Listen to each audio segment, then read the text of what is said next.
All right, good day to you, esteemed viewers, and welcome to today's edition of Now Streaming, reaching you live from the Advent Cable Network Nigeria Television. I am your anchor this day, Korede Akitunde. And I have with me in the studio a special guest, the Honorable Barrister Solomon Dalong. He is the former Minister of Sports and currently the Director General of the Social Democratic Party, SDP Presidential Campaign Organization. It's good to have you, sir. I will always prefer it to be referred to as Solomon Dalong, because when they were burying the Queen, the Archbishop of Canterbury said everything and said Elizabeth. Yes. Thank you for coming this morning. Yes. We are happy to have you. And with us also in the studio is Venerable Joseph Onuaya, JP. He's the Director of Civic and Political Affairs of the Church of Nigeria Anglican Communion. I hope I should add Venerable to yours. If you so wish. It's good to have you, sirs, this morning. Viewers, before we go into our trending stories this morning and the discussion for the day, let's look at some of the newspaper headlines for today, the 7th day of October 2022. And we'll be starting with the leadership with the front headline saying travelers, residents stranded as flood grounds Lokoja. Not cut off from south, economic activities stalled, oil marketers blame scarcity on situation. The Federal Road Safety advises commuters to take alternative routes. Suleja, Bida, Mokwa Road for southwest, Nasarawa, Oweto, Otukpa axis for southeast travelers. And also we have on that page, after 12 days in London, Tinubu returns to Nigeria. And also we will fight for full return of $5 billion Abacha loot. That's the president of Nigeria talking there. Man condemn attack. Kogi threatens to recover cement company. And just below the page there you have the 2023 campaign finance. INEC invoke 50,000 donation limit. And that's all what we have on the front page of leadership. And I have another one here, This Nigeria, with a headline saying military captures 79 terrorists collaborators as Buhari meets 23 freed Abuja Kaduna train passengers. In Niger Delta, troops deactivate 74 illegal refineries, apprehend 39 vandals. And also we can see the picture of the presidential candidate of the All Progressive Congress, Asiwaju Bola Ahmed Tinubu, stepping down from his jet as he returns to Nigeria after 12 days. Woman flogs 3-year-old to death in Anambra. That's on page 10 of This Nigeria. ASU will sue FG over Konwa Namda creation, says Falano. And below the picture there we have ex-governor status. Rivers Assembly delisted Omeya, ask him to refund 600 million illegally earned. Wike to sign cancellation order today. That's on page 5 of this newspaper.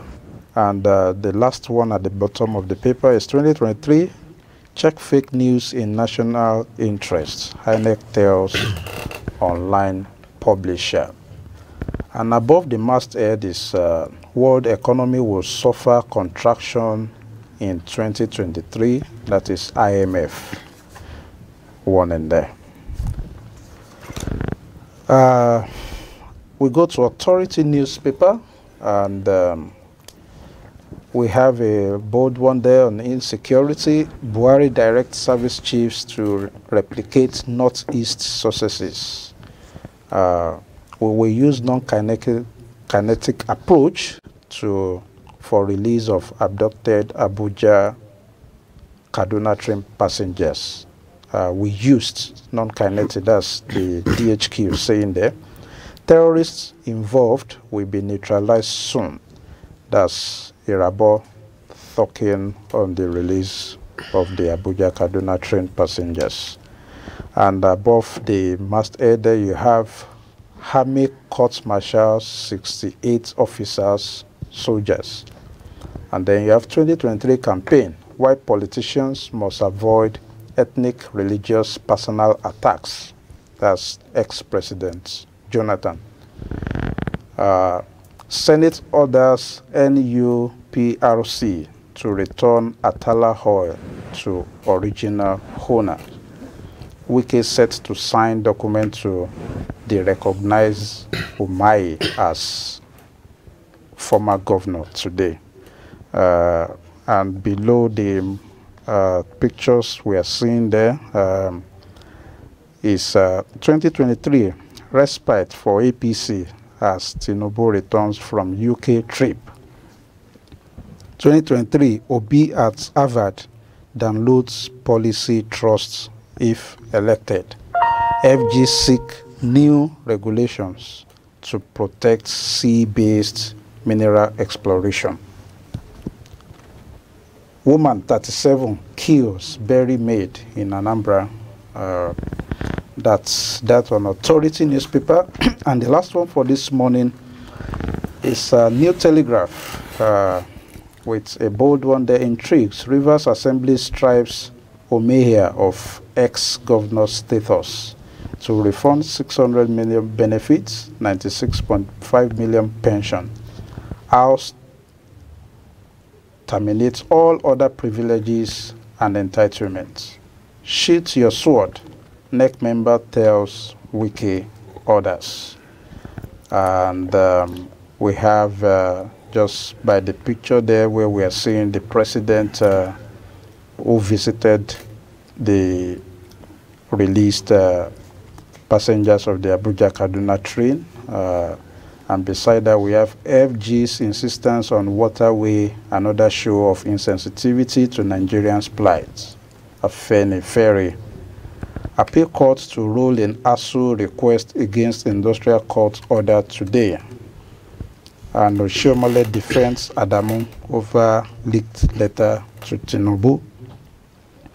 Buhari tells military to replicate success in Northeast. And above the masthead there we have 2023 I will be fair to every region on appointment, says Atiku. As Fidelity Bank to showcase best of Nigerian non-export to international markets. FG to disburse 350 million cabotage fund, shortlist 11 banks. Obajano acquisition, Kogi presents reports, move to recover cement company from Dangote. Well, these are the stories.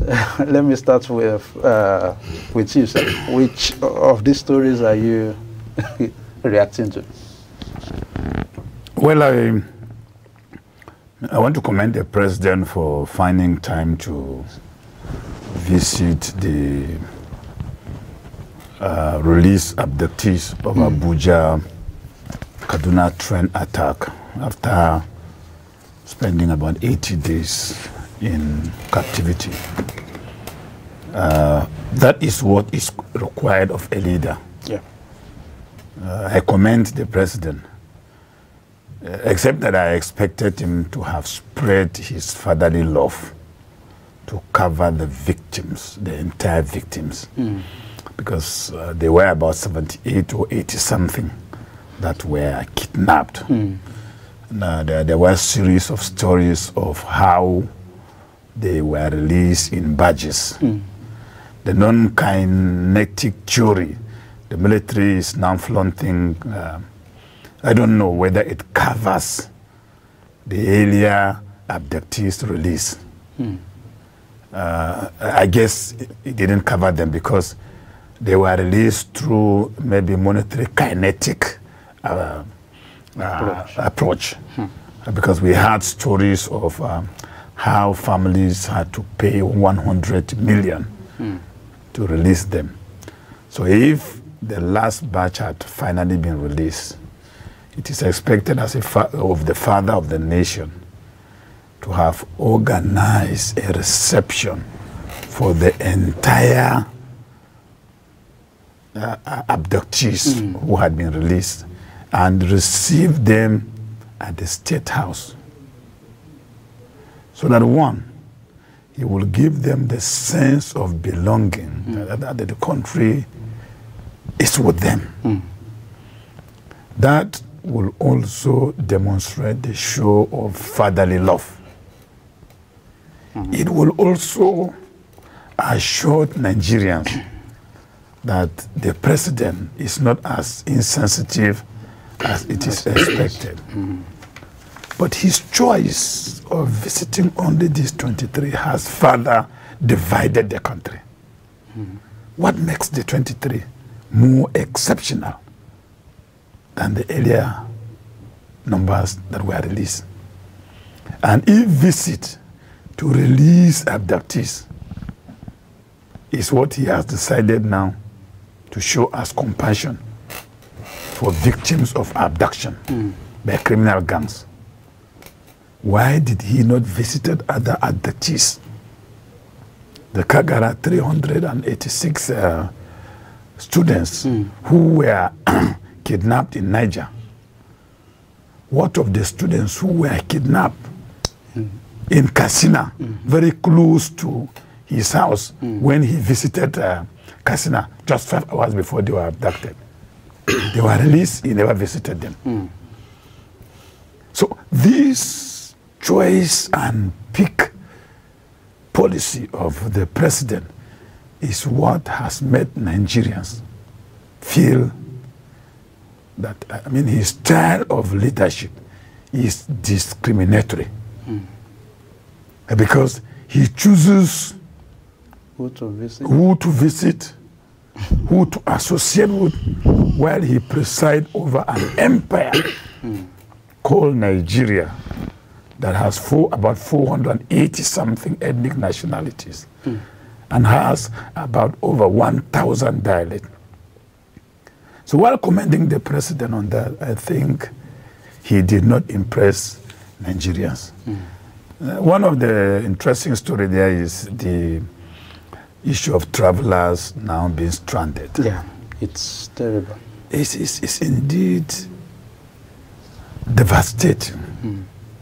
That, I mean, in the 21st century where technology is involved, in fact, we have a minister who has been receiving awards and donation of degrees, professorial degrees, for being, I mean, the best person to be appointed in that job. And yet Nigeria cannot benefit from technology. It's embarrassing. What has happened to the agencies responsible for forecast of weather? I mean, that's a terrible... And we could be caught up unawares, and then the country even caught up. Nigerians that have lost their lives as a result of this flood this year is monumental. In Jigawa, over 17 local government areas were also covered by flood. These things are happening at a time that, I mean, the cost of living is very high. Poverty works like a human being in Nigeria. Hunger is no more imaginative. You can see hunger real everywhere, written on the faces of Nigeria. With this disaster, Nigerians are into a very serious challenge. challenging situation. And I think we will now have to look up to heaven, honestly, for intervention, because government appears not to be very close by the corner. The president will wake up again and now choose which of the communities to visit. Your reaction quickly, sir. Well, starting from where Honorable Barrister started from, the truth is that I am not personally impressed with the visit, and I think that is the impression of many Nigerians. I think this visit was to just call a cheap political point, because election is around the corner, and everyone is trying to do one thing or the other to curry the sympathy of Nigerians, because election has come. Like what former minister had just said, how many of the released victims over these years were visited? How many of the communities that have been under attack, where hundreds of people have been gruesomely murdered, were visited by the same president? So for me, I'm not so much impressed. And the time it took for these people to be released is another issue. It is just a stroke of chance that these people have come out alive, as far as I'm concerned. And people who are not naturally strong enough could have survived this ordeal. Yeah. So, as much as we congratulate the victims who have come out alive now, we congratulate their family members, I don't think there's so much to celebrate the government for in this very particular matter. The only point I will commend the president for in this issue is the statement he made there that what has happened here should be replicated all over the country, because there are so many people still in captivity.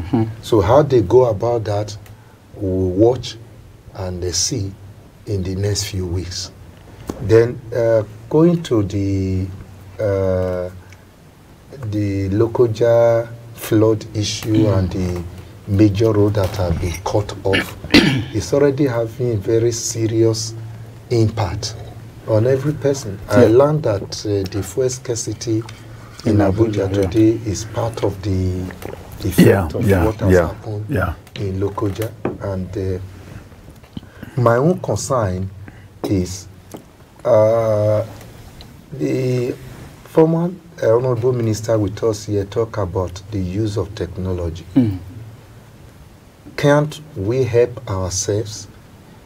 Did we not see this thing coming? What were the contingency arrangements made?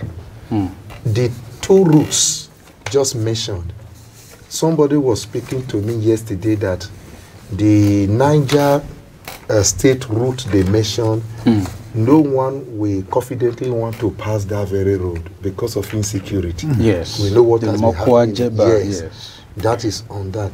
Then the other axis they described through Nasarawa and all that, they said the road is so bad. So why couldn't we see this thing coming and make some contingency arrangement? If these are the only routes that can be used under this kind of emergency situation, what has been done to put those roads right to make sure that when a thing like this happens, people will not be caught in this kind of situation? But on the long run, as much as we try to also blame the government on this, but we have to somehow be fair too, because this is a natural, we call it a natural disaster. The only angle I need to challenge the government is the issue of saying that it is the release of water from a dam in Cameroon that always causes this monumental flooding and damage almost every year now. It is now a tradition. It's not. Yes, the explanation is a tradition. Yes. Every year we suffer this. We suffer this. It has a natural explanation. Then what are we doing about it? Are we going to continue like this? It's not only Lokoja. Yeah. The Ekperi area in Edo State, yeah. That is around Esakon East, is completely under the waters.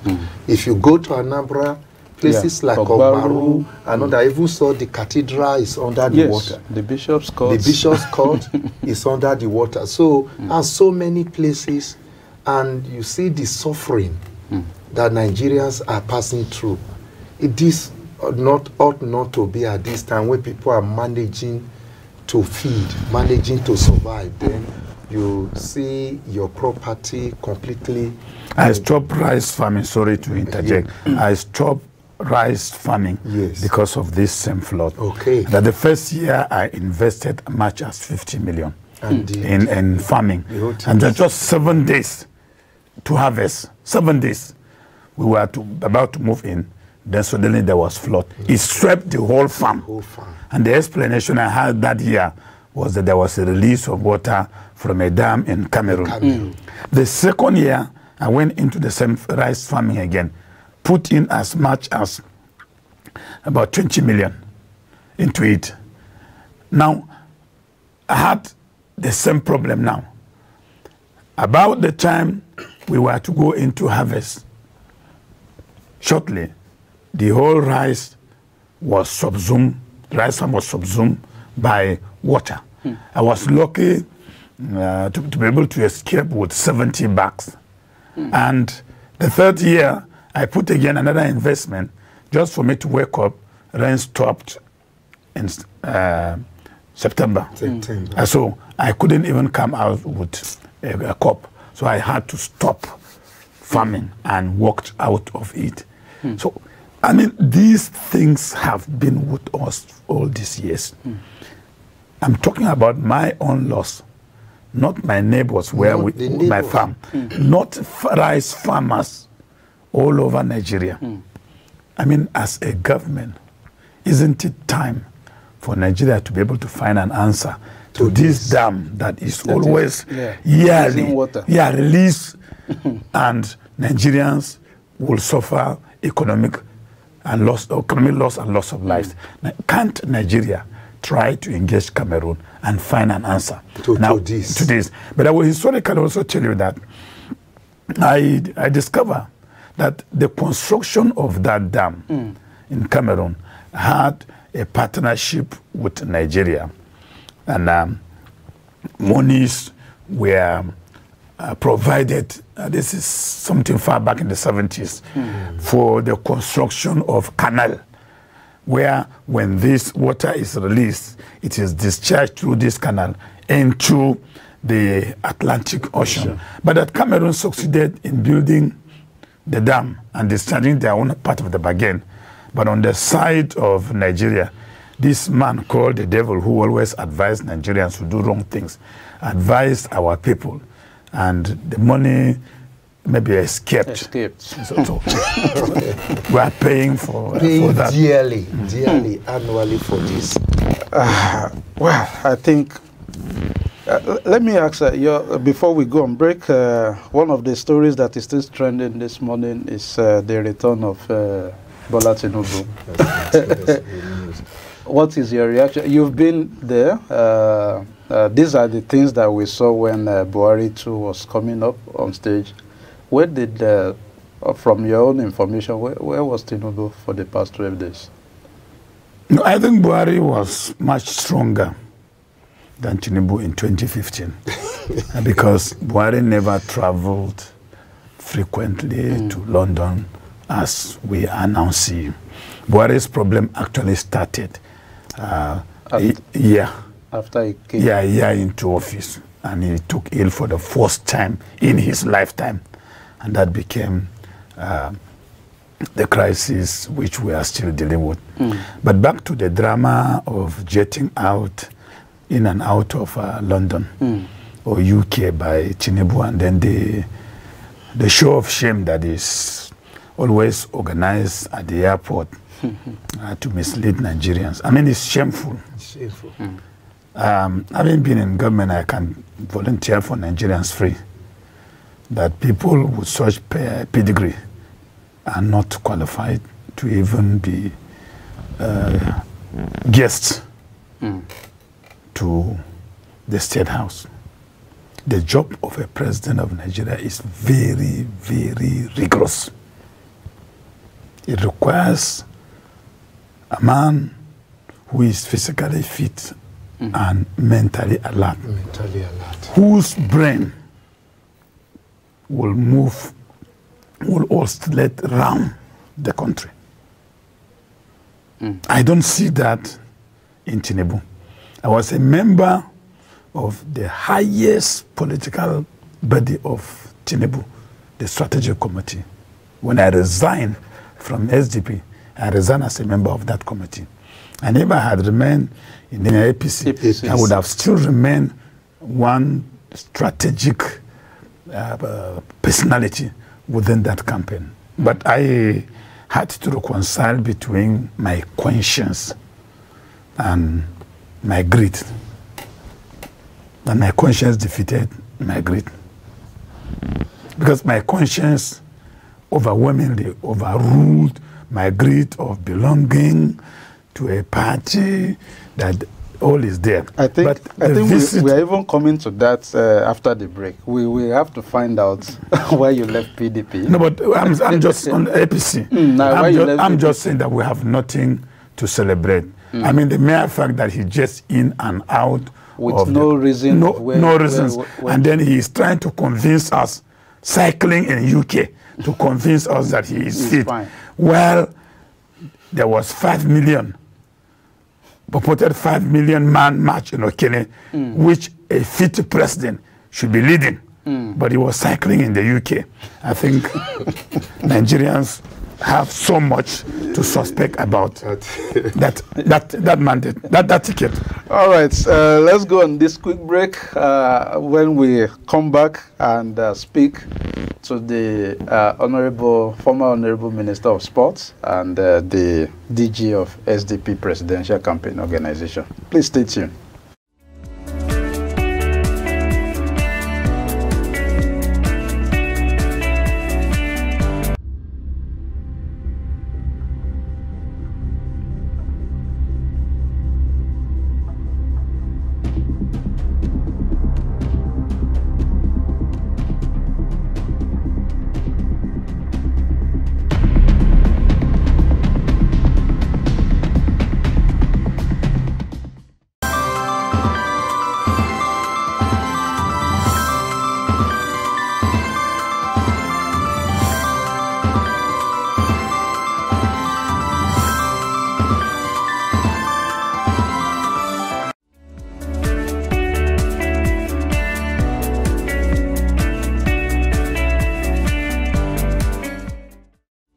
All right, thank you for being with us. It's been a discussion on trending stories this day, and we'll go straight into the discussion for today, looking at the 2023 general election, assessing the burning issues and the alternatives to the present government. And still with me in the studio is Barrister Solomon Dalong and Reverend Joseph Unwaya. Thank you for your time with us, sir. So let me go to you, sir, straight. And we have quite a lot of questions to ask you, and I know that viewers who may also want to ask you questions, the numbers are on your screen to call in and to speak with the former Honorable Minister who we have on the program today. A lot of people will want to find out from you why, after serving as a minister in APC, you had to resign this year. Is it the normal political jump overs? And are you still contesting for House of Rep under SDP? Yeah, I think I have always been trying to give the reasons why I left. It all started when APC decided to remove the elected National Working Committee. And Oshomole was replaced by a sitting governor in violation of Section 183 of the Constitution and the Constitution of APC, which provides that nobody holds multiple executive positions. Yes. And I drew the attention of the party that that singular act was an attack on constitutionalism. Not only that, that is also an attack on our moral standing as a party that came into power to change. Impunity was what drove us into coming together to sack the APC. And so if we are now donating the vaccine to sack PDP, PDP then. And now if we are now donating the vaccine of impunity by trampling on the very fundamental legal regime that governs us, which is the Constitution, that the party should tread cautiously. I was ignored. Some referred to me as a whaler. Some said because I have lost position as a minister, which I never lost because I served my tenure and left. So, and I never had any agreement with the president to appoint me. So I don't know how that could have angered me. I thought the party was going to cure that. They didn't. My Mala, who was supposed to last 6 months, ended up lasting 2 years. And after every 6 months, he will go to the State House. We will see on the television. He will go in and see the president and come out and announce that his tenure has been expended. Now, the power to extend the tenure resides with the president and not my Mala, the beneficiary. But the beneficiary was the man who was announcing extension. Nigerians did not ask questions. I kept talking and I was ignored. Then came the case of Akere Delu, Jagade versus Akere Delu, which went to the Supreme Court. And the Supreme Court, in the majority judgment, all the justices considered that the nomination of Akere Delu by an unlawful occupant, a usurper of the power of the office of the national chairman of APC was wrong, but that it cannot invalidate the election because my Mala was not joined. That was a sufficient hint. Again, I had people who joined me now to shout. Kiamo started shouting. Ajulo joined. Three of us made noise that, look, APC cured this issue. We were ignored. So when we were ignored, I again came up and told Nigerians that there will be no national convention of the party. There will be coronation of the working committee. Nobody saw that as a prophecy. Nigerians started insulting me again. I consoled myself. When the national convention came, all those who bought forms and were campaigning, 2 days to the national convention, Adamu was picked. And Adamu was the chairman of the peace committee. So the peace ambassador metamorphosed into the national chairman of the party. All those who were contesting were sacked. Were forced to come down. At the national convention, a woman who was contesting position was forced to step down in public glare of the cameras. She was crying. They were telling her, you must step down. When they took her, I think they baptized her with dollars. She came back and said, I have seen the light. Of course, who would have seen dollars? And not seen the light. Which light? So she saw the dollar light, came back and stepped down. That was a show of shame that took place. So immediately after this, I asked myself, Solomon Dalung, you were active in campaigning against Jonathan. Even when Christians said, as a Christian, I shouldn't have done that, I told them I was guided by my conscience that impunity in PDP cannot be allowed to continue. how will I continue to swim in now an ocean of impunity and pretend that because I am part of it? So I convinced myself that I will not remain, because there was nothing anybody could do to change anything. So I resigned from the party, despite the fact that I'm in a very close ally of the president. I have a lot of love for Buhari, but I don't admire his style of leadership. Till today, I love Buhari as a person. Buhari is a nationalist. He meant well for Nigeria, but his style of leadership is ignoble. Till today, I love him. Love him. But Buhari as a president. So this is the reason why I left. And I joined the Social Democratic Party because I didn't want to go and join any of the big parties again. What moral high ground have I to go and join PDP when I sacked them? So I had to look for a political party that has a history of injustice.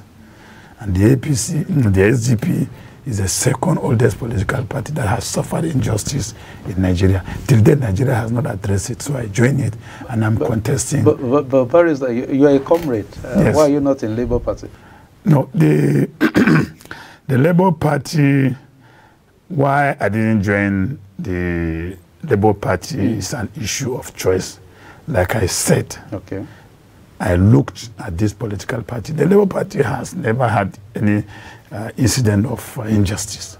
But the SGP, my passion, went to that issue of injustice. It's a political party that won election from councillor to president, and it was annulled. Government took over their assets, took over their vehicles, took over their money, arrested the winner. He died in custody. All that the government has done today is to validate the day, June 12th. It has never engaged the party to say, okay, oh, you suffered this, sorry. No, the apology went to Abiola, who contested the election. But Nigerians who invested in this party that lost their money and everything, government has not said anything to them. So I said, okay, let me associate with those who have suffered injustice, so that, we can build. If we come to government, then it is a party that can be able to do justice to Nigeria, because it's a victim of injustice. So let's go to, because we are going to be asking you some of these questions as related to your relationship to APC. ASU strike is on now, and there seems to be no end to it. And instead of resolving issues, I think the government is possibly heading to more. I may be wrong, but you are a former minister in this government. What is the real problem with ASU? Because it seems that there is an angle whereby when people are digging to that area, everybody says just leave that area. What is the real problem with ASU and federal government? We want to hear. The real problem between ASU and federal government is injustice and insincerity. Injustice because the military had solved the problem of the funding of universities before they left. They have solved the problem. So funding of universities should have never been an issue that will degenerate to strike. And that is where I stand. And that's where I will stand with ASU. Even if today I'm not living, my grave will shake in support of ASU. The military, when ASU was on strike, it started with Babangida. From Babangida, Abacha inherited it. So Abacha said he has no money. And ASU said, no, we're not asking you to give us money from your budget. But we have an initiative that will fund university education. And Abacha asked them which initiative. And they said, well, tax each company doing business in Nigeria 1% of their profits, and then put it in a trust fund and appoint credible Nigerians, reputable Nigerians to manage it. Yes, to manage it. So Abacha saw it as an easy way to escape responsibility, and he asked ASU to go and draft the decree. ASU drafted this decree of education trust fund, brought it to Abacha. Abacha signed, because he did not believe that they can get money. But since they initiated it, if it fails, they will have themselves to blame. After 6 months, about 75 billion accrue in that account. So when they briefed Abacha, Abacha said, no. Because the initial decree considered everything in that fund to education, to tertiary education. So Abacha said, no, they should bring back the decree. And then he amended it and included a certain percentage of that money to go to the federal government. That was the position until we returned to democracy or civilian rule in 1999. In 1999, the politicians now discovered that it is a gold mine. So they kept calling for the Education Trust Fund Act, which metamorphosed, they changed the nomenclature now to TED Fund. They kept calling for it. Each time they are looking for campaign money, they will amend it, they will amend it, they will amend it, until they took over the entire funding of tertiary education. And the monies that are there is for the servicing of political interests. So TED Fund, which was created by ASU, had been taken over by politicians. Now we have gone back to what Abacha escaped from. That is funding of education from budget. So they returned us to that. And they returned TED Fund, which was supposed to be an agency of government. And that trustee, they returned it to Ministry of Education. So the Minister of Education now control TED Fund as a gold mine. So if any of his family members wants to go to school in London, he will give a note, the person goes to TED Fund, collect contract there and disappear. So TED Fund has produced emergency billionaires. Meanwhile, education is starving. So this is the problem of ASU. Summarize it to this, nothing more, nothing less. But the problem with ASU is that they are very conservative. They are patriots and they are nationalists. So they are not good in propaganda. If you listen to the ASU president speaks, he doesn't have element of propaganda from his mouth. He speaks his mind and he speaks honestly. That was why even Ngige had the audacity, to ridicule him at that meeting. Now, if there was government in Nigeria, these two ministers who had walked out of the meeting of negotiation would have never been ministers again. They were appointed to serve Nigeria.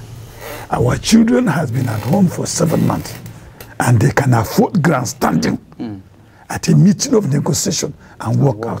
Adamu walked out on students when they went to. Walked out when they reminded him that his student was studying in UK. While the strike was on, the president's wife went to UK and posed in a picture with her daughter-in-law, informing Nigerians that she has graduated with first class. And my reaction was that it's because she had the opportunity to go to UK. Those staying at home now, if they had gone to UK, they would have graduated with distinction. So it's an issue of privilege. As if that was not enough. Not enough. If there was one video while this strike was going on, the Minister of Labour, when I was dancing traditional dance of the Igbos, if you look at the conduct of the major actors of strike, you will sympathize with us. This group of lecturers that are around, I had engaged them one-on-one to ascertain their minds whether they were on a mischief. And I discovered That, I mean, these are people who are under the moral burden. Sorry, sir, before you continue, we have a caller from Lagos. Obed? Yeah, how are you doing? Yeah, we are fine. Thank you. Go ahead. Okay. First of all, I want to thank you, Uncle Danum, and thank you also for your show this morning. You guys have been doing a beautiful job. I just say that you stand out amongst so many. All right. Honorable Danum, sir, please, I think it's high time. First of all, thank God you left sports politics, the sporting world, because we need fathers like you in the political sector. Yes, we need fathers like you, and it's high time you please come out to really save this idea, because from the honesty, not minding or being afraid of what is going on. Please, sir, I beg you, please, I really love you to play a big part in this 2023 election. Yes, SDC is doing well, and all the parties, SDC as a party is doing well. But please, sir, the cry of the youth tends to yearn to Peter Obi. And I know you are standing irrespective of whether SDC or X or the government is got right. But I think going by the trend and the yearning of the youth and the person fronting the mandate, which is Peter Obi, I think the youth, you should listen to their cry and join hands to make it happen. And let's bring back this country, because it has been rotten.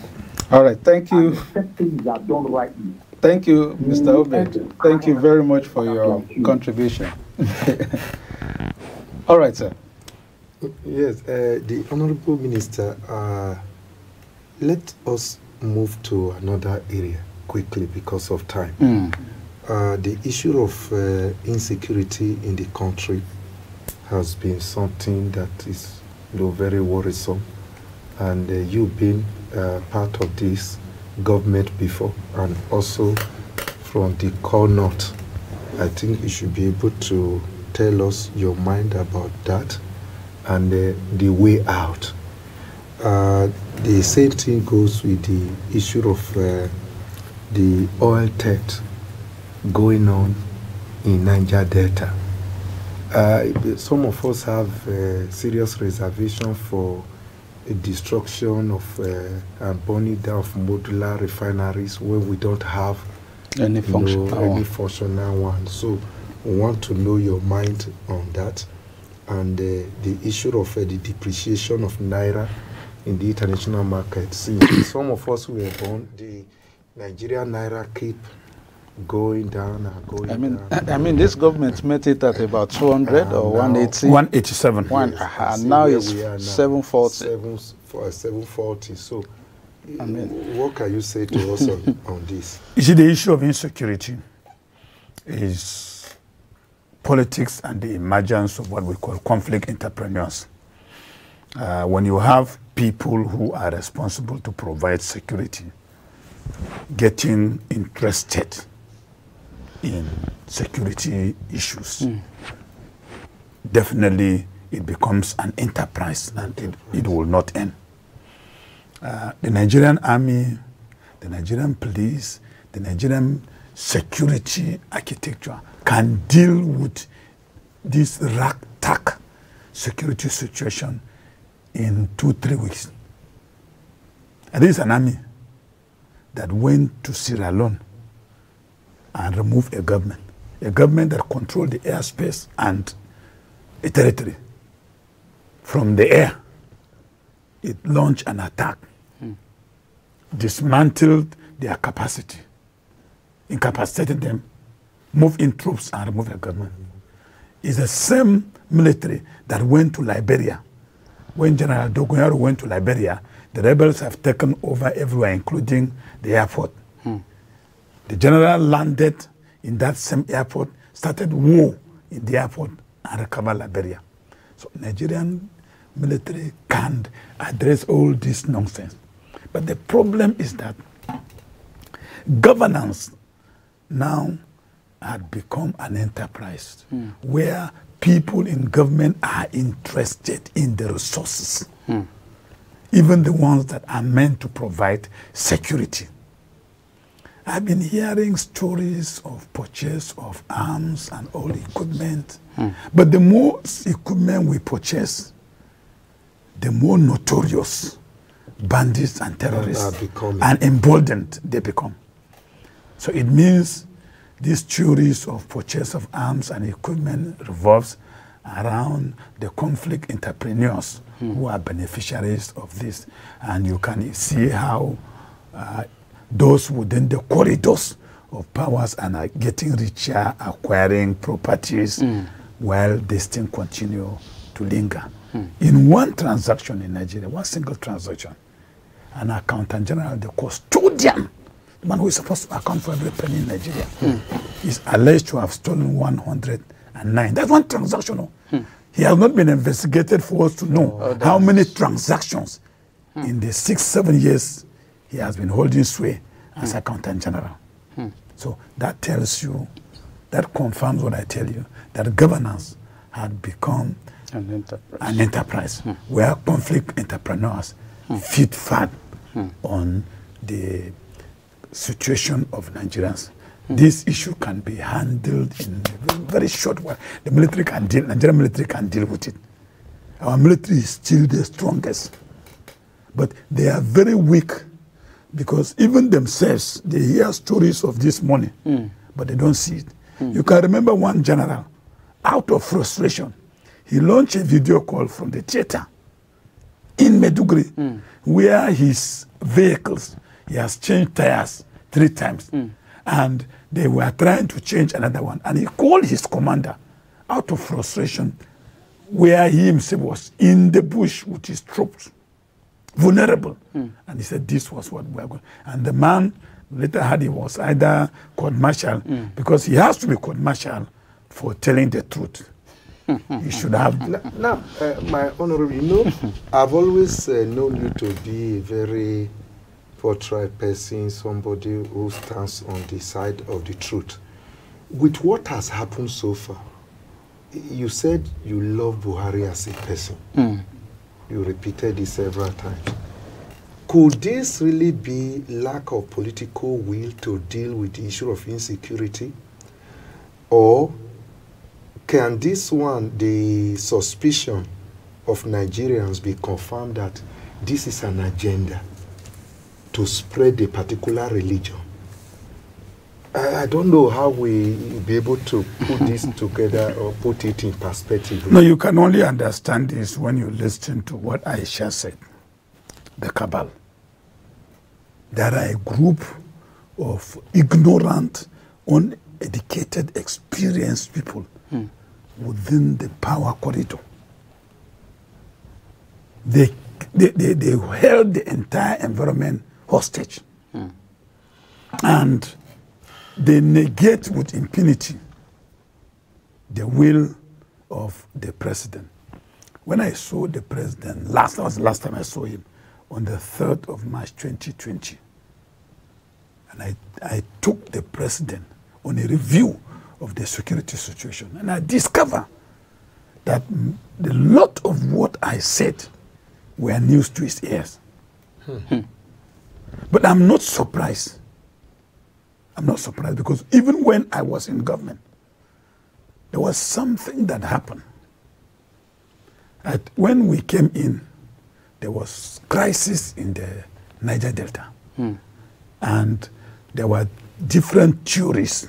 Some were suggesting the deployment of troops. But I went to the president and asked him, if we are deploying troops, who are our enemies? Can we define those we are going to attack? Are we fighting the communities there? So I requested the president to allow me go into the Niger Delta and find out. The president said it was very risky, but after exhaustive engagement with young people in the Niger Delta, as a sitting minister, on the day that I was going, I went to the president and he said, you must not go. Why do you want to risk? And I told the president, I can lay my life for this country. Immediately I said this, he started praying, Islamic prayer. And then he said, okay, you can go. And I left.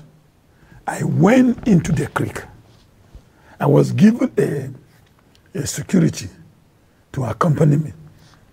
But when we got to the jet where we were boarding, he started poaching and requested that we should abandon the decision. I told him, no, I am Tarok. Once I move out for war, I don't even look back. So we left. I went into the Niger Delta. I met with these guys, this youth. We discussed. I came back with a report. When I gave the president the report, the president said this was the first time, even as a minister of petroleum, he had never seen a report from a person that is honest and credible, like the one I gave him. Then I asked the president this question. I said, sir, I was there for 6 hours. I was on the high sea for 2 hours. I was with the youths in the creek for 2 hours. And I came back 2 hours. Since I came back, has there been any security report on your table indicating that a high-profile personality was sighted in the creek? He said no. So if there was none, those asking you to use troops and crack down, who are we going to fight? If they could not notice me. And then I told him, I said, where I boarded, it was a Nigerian police, marine police station. They didn't even recognize me. The boys who came and took me were the boys that have been declared wanted. When I came back, when they have left, I went to the place and greeted them. I said, good evening, sir. And then one of them looked at me and said, oh, you look like the Minister of Youth and Sport. And I told him, yes, he's my elder brother. He said, okay. And I left. So this is the drama that is taking place. So the president does not have an agenda, to the best of my knowledge, as I know him. But people within the power base have an agenda. They have an agenda. Because look at the appointment of ministers in 2019. 22 ministers were appointed from the north. Only 2 are Christians. And the 2 are not even holding strategic ministries. The Buhari, I know, will not do this. I can still tell you this. But the Buhari as a president can do worse than this. Back to the issue of the refineries and the problem in the theft of oil. Yes. The theft of oil is a conspiracy of the same power block within government. And this has a long history. The GMD of NNPC, Kyari, said it has been going on for 22 years. Now, this theft is like this.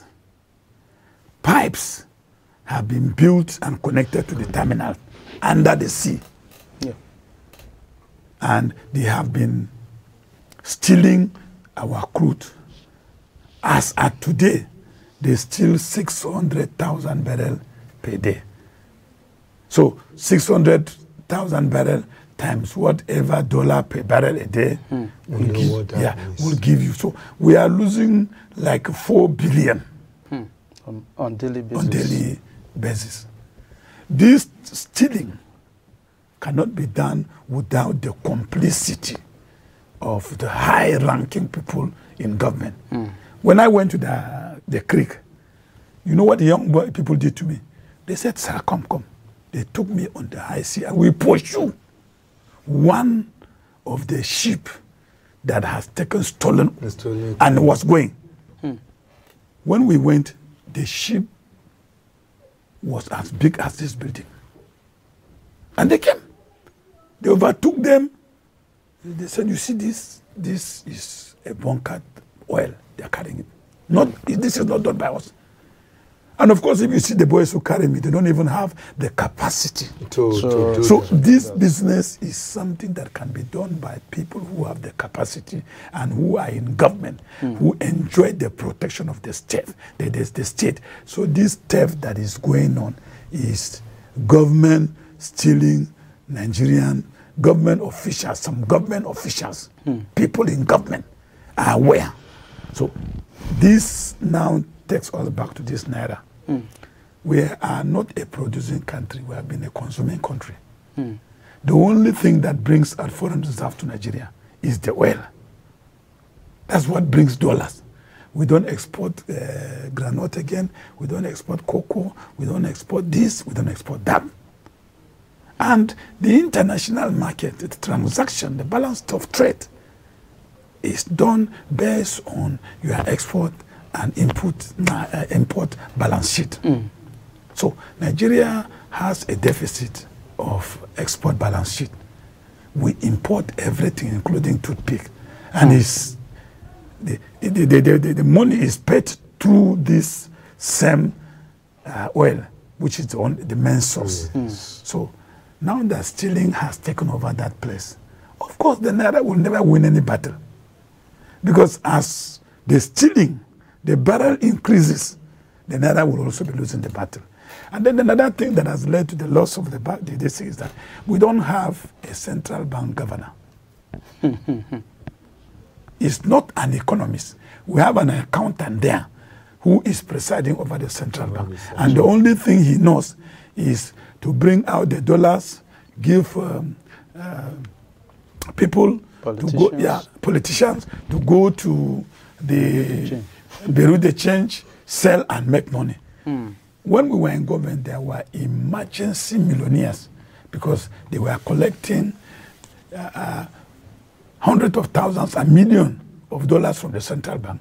They will go to the market, sell it, and there were many millionaires that emerged from those who were... You know, Honorable Minister, this again goes down to the question of, is it that the president does not have political will as power a person? Because to take decisions. And said he was going to tackle corruption.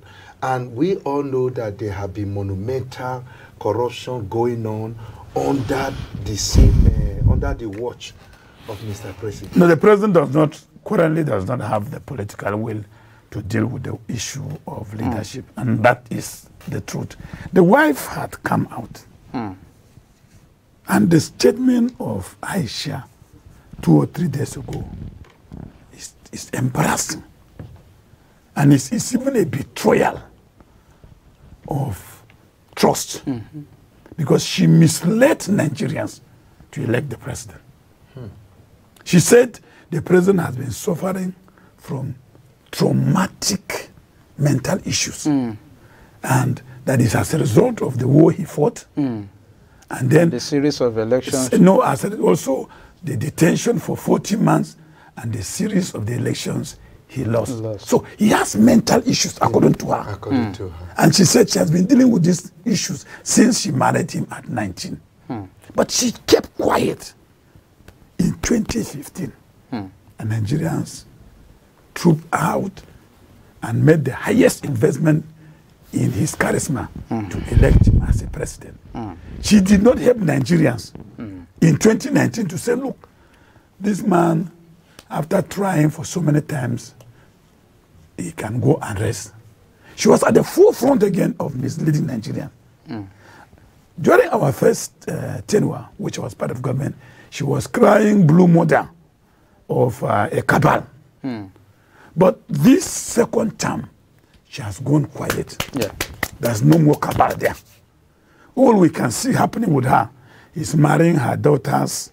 Her children are marrying, and in fact, at one of the weddings of their son. But I honestly believe that she has been overwhelmed by the cabal. No. I saw her coming out. No, she has not been overwhelmed. You see, there is absence of one of the cabal which she was crying about. Okay. So, the exit of that, this thing, she had her way now. She had her way. Otherwise, let me ask you this question. If she was that sincere, Nigerians were traveling to Sokoto, including women and children. The bandits stopped the bus and set it ablaze. She did not issue a statement. But when Dangote lost his mother also, there was any death in the family. She went to Kano to commiserate with them. In Katsina, bandits invaded a community, brought out a man and his wife, raped the wife in front of the man, shot the man, and took the woman with her daughters into the bush. She did not issue a statement. So the issue of cabal for her was what was blocking her own interest was the cabal. Now that there was a clear way, she has gone quiet. She's now telling us that Nigerians made a mistake to elect somebody who is dealing with trauma issues, and she was calling for prayers. I don't know. I think you know this. we have overshot our time, Minister, and I think we will have to come back to this because we've not even started dealing with your new responsibility we need to as the Director General of SDP Presidential Campaign. But we are so much grateful for having you. Well, I'm contesting the House of Reps also, and the SDP in Langtang North and South Federal Constituency. Many have said, why House of Reps? But I said, no. I wanted even to contest Councillor. But the people said, no, go for House of Reps. Because I thought as a councillor, I will be able to bring the wealth of experience to help change the local environment. Because the essence of contesting election is to serve and nothing more than that. Thank you very much. Well, we wish you good luck in that, and we'll be glad to have you in the National Assembly come 2023. Then on the other angle, I want to use the opportunity before we close the show to remind Nigerians that PVCs are ready, and there is need for people to go out and get their PVC. After all the effort put into getting yourself registered, if you did not collect the PVC, it's a major disservice to yourself and to the country in general. So this is the time to go out. We don't need to wait till the time where there will be stampede again. So yes, in fact, to that I have there is a picture that we'll use in concluding, where somebody has encouraged people to go and get their PVC, and as you are going, talk to I hope the producer can pull it up to see that picture where he's advised people to get the PVC. To where he has advised, not the picture, not the video, where he has advised people to engage people in the market who are selling papers to ensure that they vote rightly. Yes. And then there was another person who said, why are you talking about paper seller as an analogy? He said, no, so that if you don't vote rightly, you will end up in paper. No, when I saw it, I even commented on it also that you will end up in paper. It will not just be ordinary Akarodo pepper, but the native pepper. Yeah, and this week has been Customer Service Week, and we want to appreciate all those who patronize us in ACNN, all our dioceses and bishops and private persons who support us in ACNN. We appreciate your patronage. Well, we've overshot our times, and we apologize for that. And same time, same station next week. I will leave you with a funny but interesting video by Mr. Macaroni for you to just enjoy your weekend. Till we see again next week, I remain Korede Akitunde. Bye for now.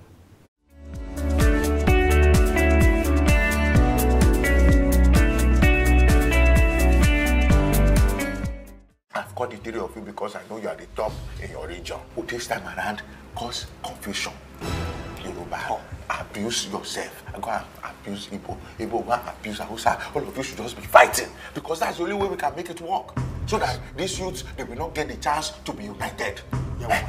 Anything you see that can divide them, use it. Hey, do you notice in company? The about the best shame, Condada. Hey, can't be me. Last time, she waiting for Omoy. You fight our year. Not to go by Chile and Jometai. To invite you. I don't actually buy because one boys come because now. No. Can you do this? I said you are killing people. You still want to come for housewarming?